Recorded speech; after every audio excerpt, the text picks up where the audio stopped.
दोस्तों एक खबर आई है जिसको समझना काफ़ी ज़रूरी है और ये जो खबर है ये है जीडीपी को लेकर।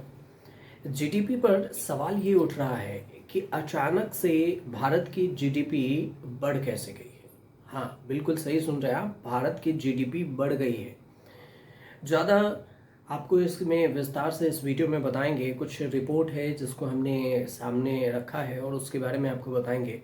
सबसे पहले दो तीन चीज़ समझने वाली बात यह है कि जीडीपी कैसे बढ़ती है, मतलब जीडीपी है क्या, और दूसरी बात कि भारत की जीडीपी जो है अभी कितनी बढ़ी है और इससे फ़ायदा क्या होगा।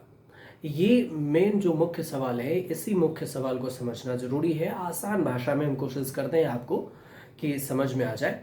तो देखिए, जो अभी आई है उसमें ये कहा गया है कि वित्त वर्ष जो 2025 और 26, इसमें जो पहली तिमाही है उसमें भारत की जीडीपी यानी कि घरेलू सकल उत्पाद में छलांग लगा है। और इसमें अप्रैल से लेकर, जो पहली तिमाही है अप्रैल से लेकर जून 2026 के बीच में जो रिजल्ट अभी सामने आया है, अभी तो 25 चल रहा है लेकिन तिमाही है, तो अप्रैल मई जून जुलाई अगस्त, इसके तीन तिमाही को अगर देखें तो हमें अभी 6.7% जीडीपी का अनुमान पहले था, जो कि अब ये 7.8% जीडीपी हो गया है।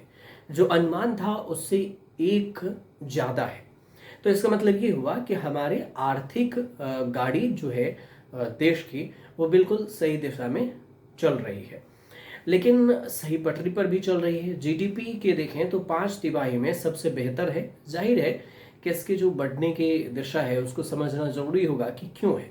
सबसे पहले जो सवाल है वो ये है कि क्या होती है जीडीपी और इससे कैसे देश की आर्थिक सेहत मापी जाती है, जो कैसे सही दिशा में देश की स्थिति चल रही है।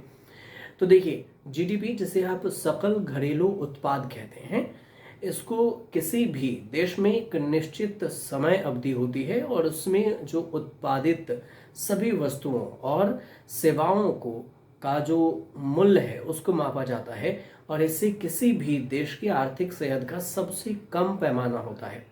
जीडीपी का उपयोग आमतौर पर यह जानने के लिए किया जाता है कि देश की आर्थिक व्यवस्था में कितना अच्छा प्रदर्शन रहा या फिर कितना खराब रहा है।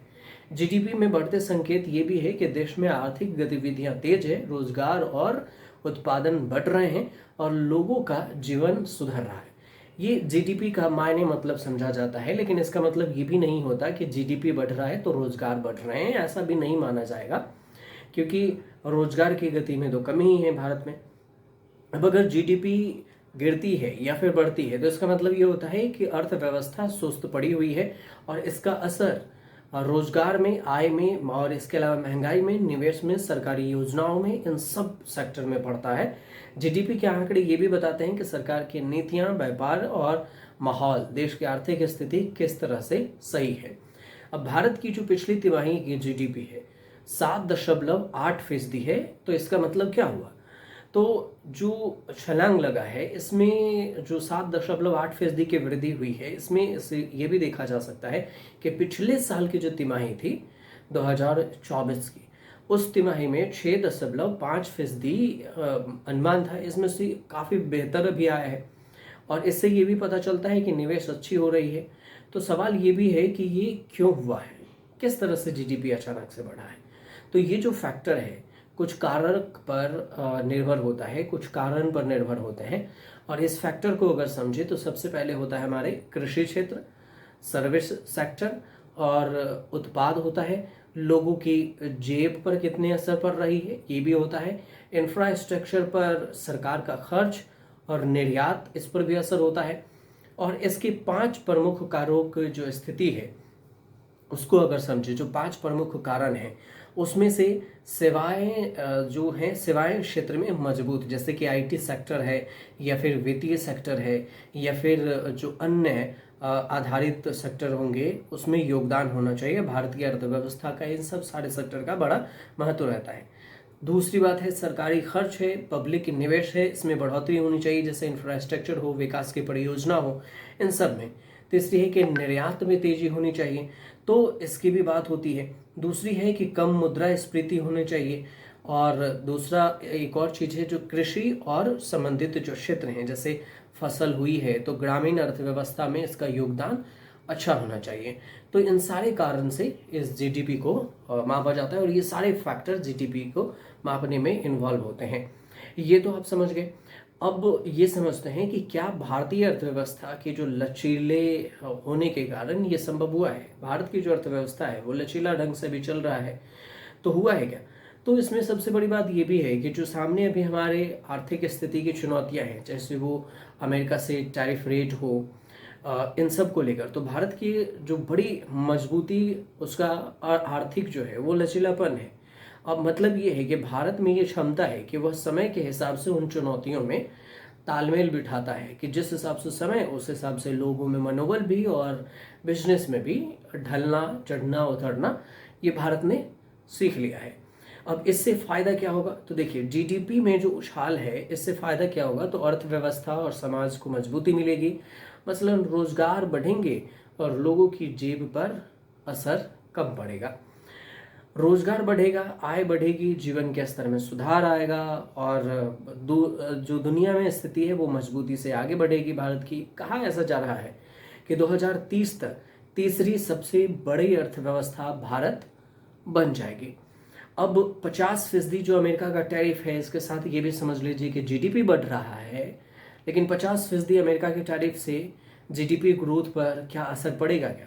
अगर इसको समझें तो इसके ये जो टैरिफ वाला है, हालिया जीडीपी पर कोई भी असर नहीं पड़ने वाला है, क्योंकि ये जो निर्यात का जो कारण है वो एक फैक्टर ज़रूर है, लेकिन इसका असर तुरंत नहीं पड़ने वाला है। 6 माही में पड़ सकता है, 3 माह तो चला गया, 6 माही फैक्टर में या 1 साल में ये पड़ेगा, लेकिन इतना ज़्यादा कमज़ोर नहीं होगा जितना कि सोचा गया है। तो कुल मिलाकर जो अभी की स्थिति है वो है टैरिफ जीडीपी में उछाल में ब्रेक लगा सकते हैं, ये चीज़ ज़रूर है। लेकिन जो सफल है और भारत में बाजार है डाइवर्सिफाई किया गया है, तो इसका असर भी सीमित रहेगा, ये अभी बात कही जा रही है। लेकिन जो कुल मिलाकर हमने आपको बताया है कि ये जो जीडीपी है भारत ने जो जीडीपी में उछाल दिखाई है, 6.7% जो पुराने थे उससे अब 7.8% हो गई है। तो इससे कितना फ़ायदा होगा, कितना नुकसान हो सकता है, कैसे जीडीपी बनता है, किन फैक्टरों पर आधारित होता है, इन सारे चीज़ को जो हमने कुछ आपके सामने रखी है जानकारी, इससे हमें उम्मीद करते हैं कि आपको ये जानकारी आसानी से समझ में आ गया होगा। और अगर आपको आया हो तो हम बार बार जैसे कहते हैं कि आपका सिर्फ एक मदद चाहिए, वो ये कि हमारे चैनल से आपको जुड़ना है, इसे सब्सक्राइब करना है, और अगर अच्छी लगी हो कि हाँ आसान भाषा में हमें अच्छा सा समझ में आता है, यहाँ पर कोई भी तिकड़मबाजी नहीं होती है, तो आप हमसे सीधा जुड़ सकते हैं, कमेंट कर सकते हैं। मेन मकसद है कि आप तक हम आसान भाषा में कोई भी जानकारी पहुँचा सकें। फिलहाल सही लगे तो सब्सक्राइब कीजिए, कमेंट ज़रूर कीजिए।